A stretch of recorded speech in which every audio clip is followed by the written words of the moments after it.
This is Dolynny TV, ladies and gentlemen. Good afternoon and welcome back to another edition of Edmonton Oilers discussion here on the channel this fine Friday. My goodness, I don't have to go to work tomorrow morning, so be prepared. It could be a long night of Oilers content here on Dolynny TV if you're in for it. I might not be. Who knows? It's Friday night. We'll find out what happens after this video gets published. So, my friends, well, you know what? Today, all of a sudden, after some rumors and some stuff got mentioned back on the 28th, 29th, 30th, 1st, now today the big articles are being published about the Oilers and why they should pursue Tyson Barrie, and I am here to tell you that is not an answer. That is not a solution. Let's not do it. How about that? Let's just not do it. That's just straight up, before we even get to discussing why Tyson Barrie would be a good thing, let's just save ourselves the breath and not do it. And instead, I'm going to tell you exactly why Tyson Barrie would be a bad idea for the Edmonton Oilers. So, here's the thing, right? Right-hand shot defenseman. Perfect. You know what? That right-hand shot defenseman. We need that. Yeah. We don't have enough of that. Ethan Bear, I don't like him. Ethan Bear, oh, he's still developing. Ethan Bear, I don't know yet. However you see Ethan Bear, that's maybe where you point. However, okay, so everybody shot down Oliver Ekman-Larsson because he's 29, old, banged up, whatever. Well, I'll tell you, Tyson Barrie's never played a full 82-game season in his career. The closest he's come is 80 games. So right there's your disqualifier. Yes, he played 70 games for Toronto this year, but again, I don't know what to speak to on that. I guess, yeah, that's a full season. Sure, one full season in his career. Whip, whip, hip, hip, hooray. However, he played 5 playoff games and had 0 points and was pretty much useless. I don't know, maybe that'd be the word based on it. Had 1 hit in the playoffs. Had a whole 4 giveaways. Yeah, maybe. Okay. He's a free agent coming out of Toronto, obviously. And I don't know if Toronto really has that cap space to re-sign him. So hence, that's why now all of a sudden the Oilers without Klefbom are looking at Barrie. Well, again, let's go backtrack one more time to the fact that he's a right-hand shot defenseman and Klefbom's a left-hand shot defenseman, and by no means does adding to a right side that currently holds Benning, Bear, Bouchard, and Larsson solve the problem of missing Klefbom. It doesn't, and I'm sorry if you whatever your opinion on Tyson Barrie is at this point of his career, he is not that true number 1 defenseman. All right, he's 5'10", 190 pounds. Yeah, the new age guys, Cale Makar and Quinn Hughes, they're totally different, but those are guys that aren't Tyson Barrie. Tyson Barrie had a career high 45 points in 2018-2019. That's not even this year.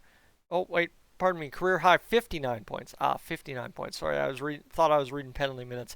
59 points in 18-19. However, he came to the Leafs and put up 39 points in 70 games for the for the Leafs. So keep that in mind as well. Look at that where you will.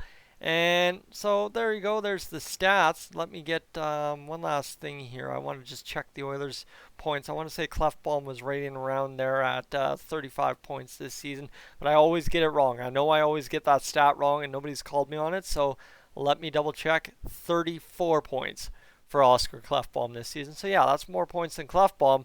But let's get down to breaking Tyson Barrie one more way that nobody's talked about so far in this video, me specifically, is his offensive and defensive zone starts. So if the Oilers are going to give a guy money in free agency to play defense, okay? This is the thing. If we're going to give guys money in free agency to play defense, we need to give them money so as they can actually play defense.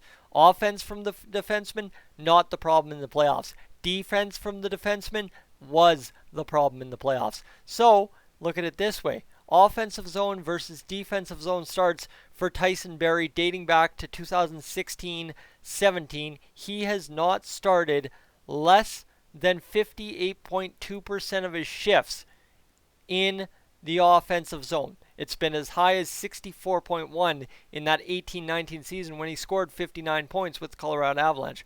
See what I'm getting at? It makes sense. All of a sudden, wait a minute. If you start a guy, 13 out of 20 times in the offensive zone, he's going to put up points, whether he's a forward or a defenseman. That seems pretty logical, and I know that's the argument as to why the Oilers failed Athanasiou.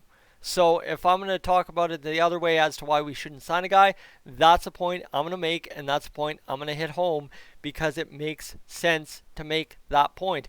So Tyson Barrie, when you're talking about it all the way around, though, Tyson Barrie's had a lot of points in his career, 307 points in 485 games played. But here's the problem. In 2019-20, he scored for more than a half season his lowest goal total of his career at 5 goals. And I'm sorry, we are not talking about a Toronto Maple Leafs team that is the 2008-2009 Edmonton Oilers. We're not. We're simply not talking about a team like that. We're talking the Toronto Maple Leafs that, may I say, have Matthews, Marner. You know what? I'm going to put Zach Hyman ahead of William Nylander. And the list goes on. Morgan Riley. There's a lot of guys.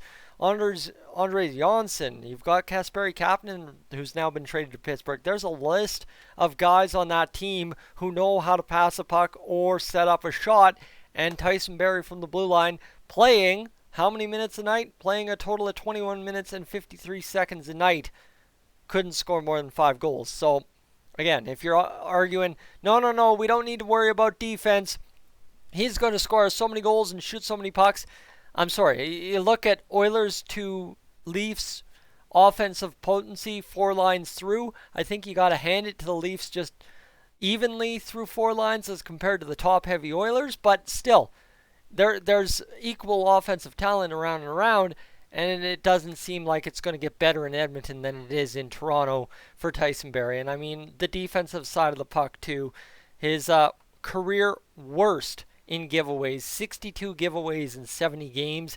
As a defenseman, if you're a giveaway a game, that's going to bite you more often than not. And, well, you know what? Really, a career low, close to a career low in takeaways. The guy wasn't doing much. 47 hits. Again, what are you getting other than offense with Tyson Barrie? And here's the problem. We don't need to solve the offensive problem on the right side. That's just key. I think no matter what, if you're looking at it this way, you got to solve the problem by going with somebody on the left side. Clefbaum's injury is a left side issue, not a right side shot issue. So, Bear, he's capable of producing those offensive numbers that you're going to see out of Barrie. You think he did all right this year? Just wait till next year. Another year better. You find a right-hand shot defenseman on that third pair. Is it Bouchard? Is it Benning? If they're both healthy, they can produce numbers. The Oilers win when Benning's on the ice. The Oilers should score lots of goals with Bouchard on the ice with that shot he has, if you've seen the goal he scored today in the Allsvenskan. So, yeah, looking good, right? And Adam Larsson, we're going to figure that one out. Now, do you sub out Adam Larsson and top pair Ethan Bear? I don't think anyone is ready to have Ethan Bear be the top pair right-hand shot defenseman in Oilers land. It's just, right, you want to be careful. He's a rookie. He broke out this year, but the problem is we have a tendency as Oilers fans, Oilers media, Oilers as an organization to take promising signs and absolutely flush them down the toilet. Fair? Jeff Petrie. Oh, sorry. Didn't mean to hit you in the kick you while you're down, but you get where I'm going with that one. So, right, there's a lot of things that we could possibly do wrong here still with Bear, and putting him on the top pair is absolutely one of them. So, yes, you need to figure out what you do if you trade Larsson, but my friends, when's the last time you heard an Adam Larsson trade rumor? It's been a while. So I guess we look forward to see that. But right now, stay focused on the main subject of this video. Tyson Barrie, big old no. I am a no-go on Tyson Barrie. Whew, my goodness, too many Tylers at work.